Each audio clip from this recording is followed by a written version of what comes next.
good morning, and very nice it is too. Come out today for a bit of a wander, a bit of an explore,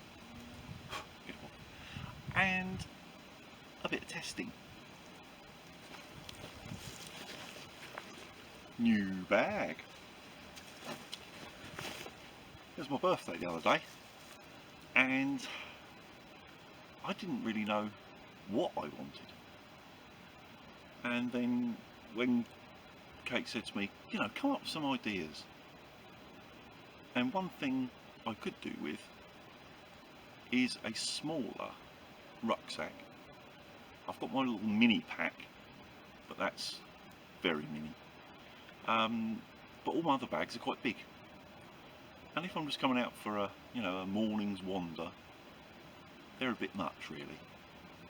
So I needed something medium sized, shall we say. So I've got this one.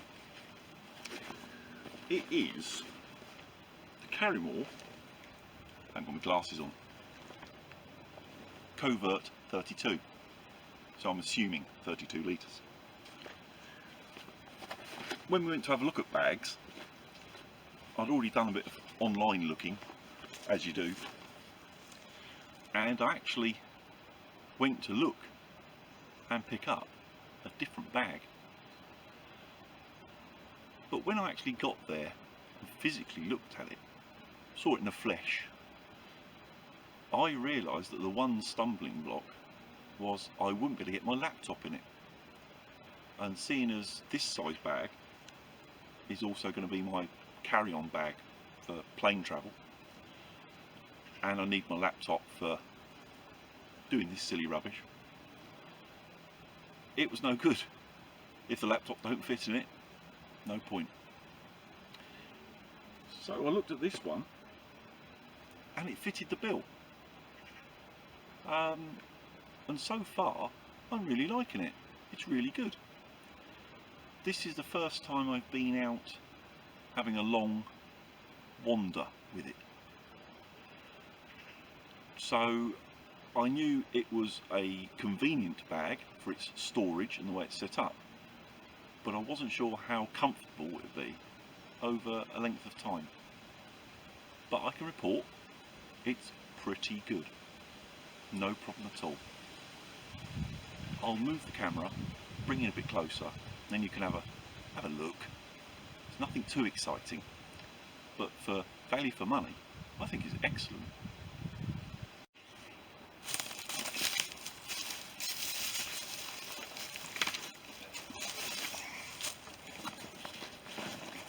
I suppose we should start on the outside, or that's how the professionals do it.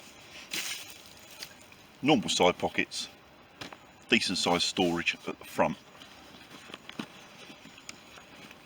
I like the fact that the flaps go over the zips, help with the waterproofing. I've got all sorts of random stuff in here. Glasses, should have put them on, shouldn't I? And my Kindle. So that gives you some sort of idea of the size of the pocket. It's sort of Kindle depth, but a little wider.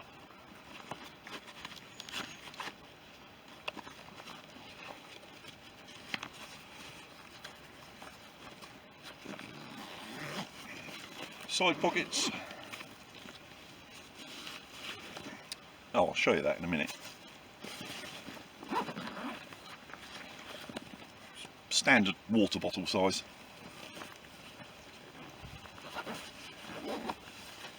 The zips, they're not exactly heavy duty. They run smooth and nice. So as long as you're not being a complete animal with it, it should be fine. All this molly webbing, where it is covert, but well, it's everywhere. Why would you need that much? If you needed that many options for adding pouches, etc., you should have bought a bigger bag really. I suppose some of them will be useful for little bits and pieces on there, but that's a bit over the top. Good strong handle, on the top there. The back padding is decent. The straps aren't over padded, but they are comfortable. I suppose a bag this size, you're not going to have a massive weight in it, so it's not really as much issue. It's got a chest strap. I like the fact that it's simple to adjust the height of the chest strap, and the fact that it's bungeed on one side, so you've got a bit of give, because you don't always want it sort of bomb tight, do you? It has got a waist strap, and I'll call it a waist strap as opposed to a hip belt, because it's a small pack and it is around your waist. It's never going to, it's not load bearing, it's not going to serve a purpose like that, but when it's done up, you do notice the difference to having it undone, because it stops this happening as you're walking. It's not padded or anything, it doesn't need to be. It does the job all right. And the buckles, simple but effective. So overall, I'm liking it. It's good. It's very good, in fact. My only concern long term would be the zips, but you know, this is not my roughing it in the woods type bag. This is going on holiday and, you know, maybe using for work, so it'll be absolutely fine. So I quite like it. It's certainly comfortable, and you can certainly get a fair bit in it. In the top here, open him up.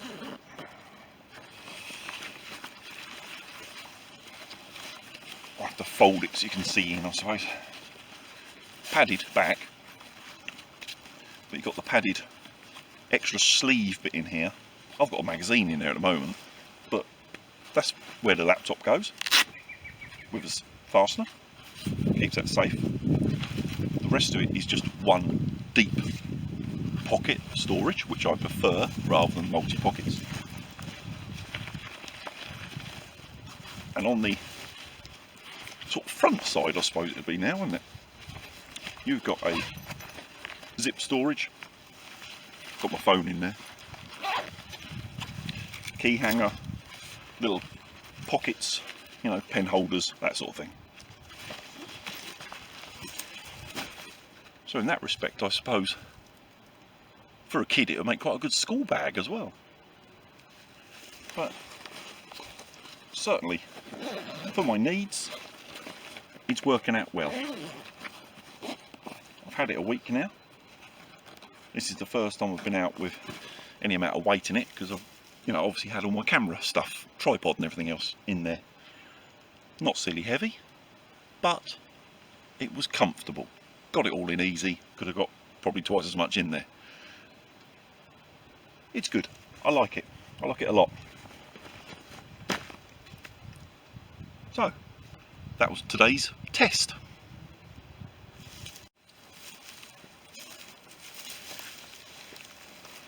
Now, as you saw earlier, I pulled this out of one of the pockets.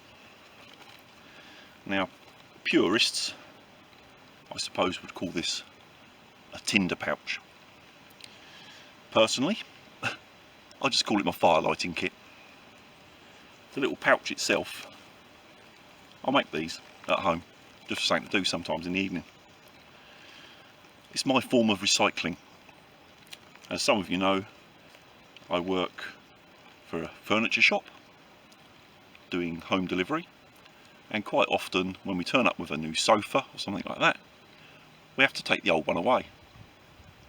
Well, if it's a leather one, I'll just chop a nice big lump of leather out of it if I fancy it. So, my bit of recycling. Now, normally I would use string, paracord, something like that for around there. But just having a bit of an experiment, I've done a couple of these. Another friend of mine, I gave one to him to try out as well. I've used some sort of plastic coated stuff. Again, recycling. In our skip at work, there's one of them old fold up rotary washing lines. This is the string off of it. My thinking was, in damp, wet conditions, this would probably fare better. So far, it's working alright. The little lock thing grips on it okay. The only thing I don't like is it's a bit stiff. But, you know, apart from that, it's working. I'll show you what's in here.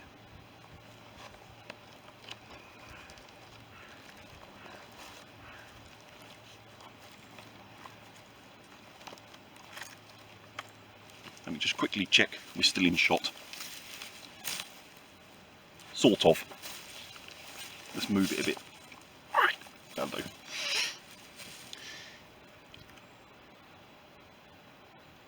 Got some fire cord. Pull out the centre cord, fluff it up, makes good tinder.